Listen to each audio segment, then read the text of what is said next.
गेल सावन के पावन महीना, भाई बिना बहिन रहे कहीं ना।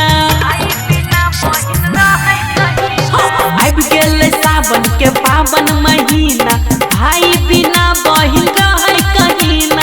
एही से कहे छियो बात तुमान, एही से कहे छियो बात तुमान। खोल ले गे छौरी राखी के दुकान, लेबे खातिर तो सब भोर और शाम। खोल के छौरी राखी के दुकान, राखी के दुकान, लेबे खातिर तो सब भोर और शाम।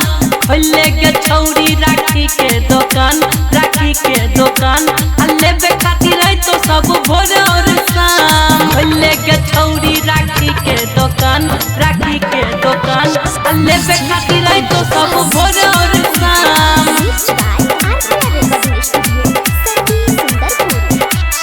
रेशम के धागा मंगई है, उहे से राखी बनई है।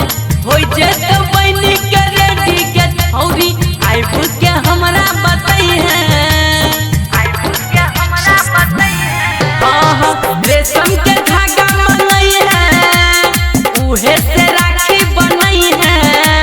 हो जेतो बनी के रेडी के छौरी, आइबू के हमरा बतई है।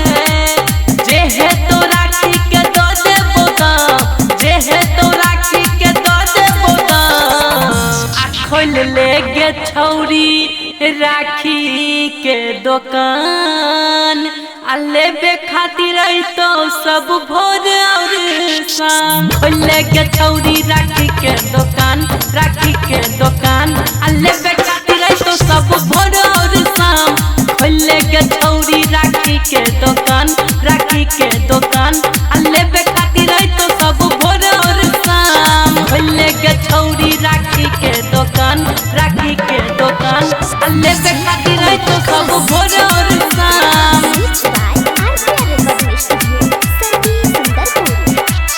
सरवन बेदर्दी कहै छौ, रेट तू सही लगई है।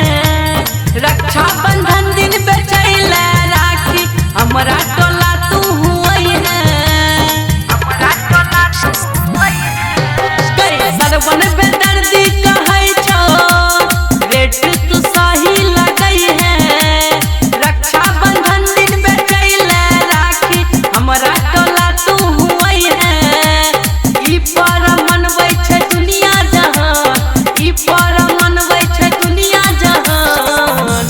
खोल ले गे छौरी राखी के दुकान, लेबे खातिर तो सब भोर और शाम। खोल के छौरी राखी के दुकान, राखी के दुकान, लेबे